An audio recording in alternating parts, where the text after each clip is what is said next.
Comme nous l'avons vu dans le chapitre précédent, le mardi, le jour de la visite de Sidi Ali Bourel, le narrateur a été greffé par un chat. Par la suite, Sidi Mohamed avait pris un repos le mercredi, jeudi et vendredi matin. Le vendredi après-midi, Sidi Mohamed retourna au Msid. Il racontait et décrivait le quotidien pénible des apprenants au Msid. Il exprimait leur souffrance de trois manières. D'abord, le temps très long qu'ils passaient dans le Msid. Ensuite, la méthode utilisée dans l'apprentissage du Coran au Msid, qui reposait sur la récitation par cœur et à haute voix des versets coraniques, et aussi sur un effort physique, basé sur des coups de poing successifs sur la planchette en bois, afin de faciliter la mémorisation des versets du Coran. Cette méthode faisait partie de l'enseignement traditionnel qui était tout à fait différente de l'enseignement moderne. Le dernier élément, c'était le fiqh, un personnage violent qui somnolait pendant toute la séance et ne se réveillait que pour distribuer des coups de baguette au hasard.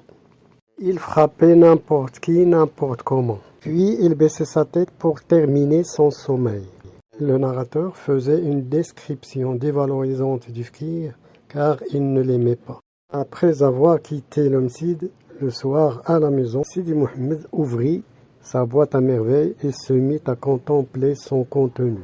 Surtout le petit cabochon de verre. À la tombée de la nuit, la mère du narrateur remarqua que la pièce d'en face où habitait Fatma Bzouia était bien éclairée. Elle découvrit après que son mari lui avait acheté une lampe à pétrole, alors qu'elle utilisait une bougie, ce qui allait susciter sa jalousie en dévalorisant la lampe à pétrole à travers des questions dénonciatrices. Par exemple, n'as-tu pas peur d'une explosion?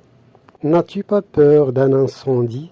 Est-ce que ça sent mauvais? Cependant, Fatma Bzouia réussit facilement à la convaincre en lui disant que tout le monde actuellement utilisait la lampe à pétrole. Et la chambre serait mieux éclairée avec une lampe à pétrole. Évidemment, la Zoubida qui se prétendait être shrifa, c'est-à-dire noble, se sentait humiliée. Elle attendait impatiemment l'arrivée de son mari pour le convaincre de lui acheter une lampe à pétrole. Mais le Malem Islam l'écoutait avec indifférence, car contrairement à sa femme qui était bavarde, il était réservé. L'enfant entendait avec beaucoup d'intérêt la discussion. Il était fasciné par la manière avec laquelle sa mère tentait de convaincre son mari. Et il était fasciné par tout ce qui brillait, par le monde de rêve et le merveilleux. Malgré le désintérêt de Malem Islam, il acheta à sa femme la lampe à pétrole. Ce qui allait créer chez sa femme et son fils Sidi Mohamed une grande joie. Rahma et sa fille Zineb, qui habitaient dans le premier étage, se prêtaient d'aller assister à une cérémonie de baptême. Car sa sœur Khadija, l'épouse de Hillal le fournier, a donné naissance à un enfant. Et Khadija, qui habitait loin de sa sœur Rahma, avait fait l'impossible pour avoir un bébé.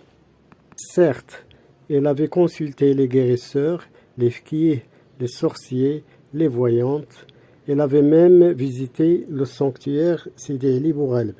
Et ces pratiques exercées par Khadija et auxquelles toutes les femmes croyaient à cette époque-là faisaient partie de la superstition. Rahma et sa fille Zineb empruntaient de nombreuses ruelles pour se rendre chez Khadija et assister à la cérémonie du baptême. Dans l'une de ces ruelles où un grand nombre de personnes se rassemblaient devant les marchands ambulants, Rahma découvrit après s'être éloignée de la foule que sa fille était perdue.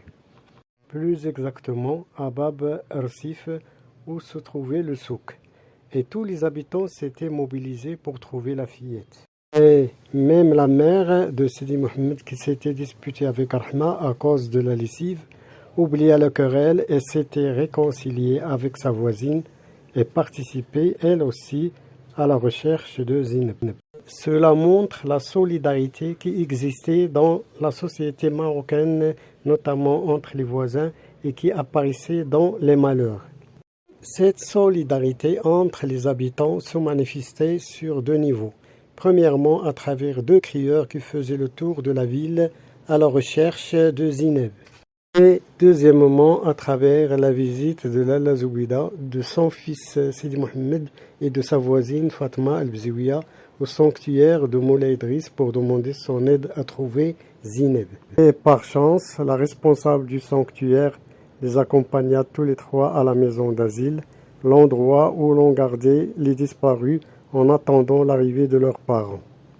Et c'est là qu'il parvint à trouver Zineb. Après avoir trouvé sa petite fille, Rahma décide d'organiser une petite fête.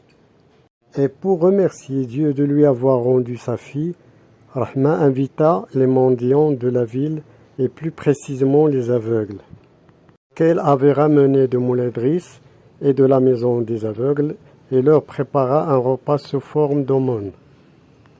Ces aveugles avaient attiré l'attention et l'admiration de Sidi Mohamed parce qu'ils étaient, selon lui, très organisés. Et parmi les choses qui avaient distingué cette solidarité, la participation de toutes les voisines de Rahma, y compris Lalla Zoubida, à la préparation de ce repas délicieux. Quand cette fête eut terminé la nuit, Sidi Mohamed éprouva de la tristesse et souffrit de la solitude. Il sortit sa boîte à merveille et plongea dans son monde d'imagination et de rêves. Nous sommes arrivés à la fin du chapitre 3. Je vous remercie de votre attention.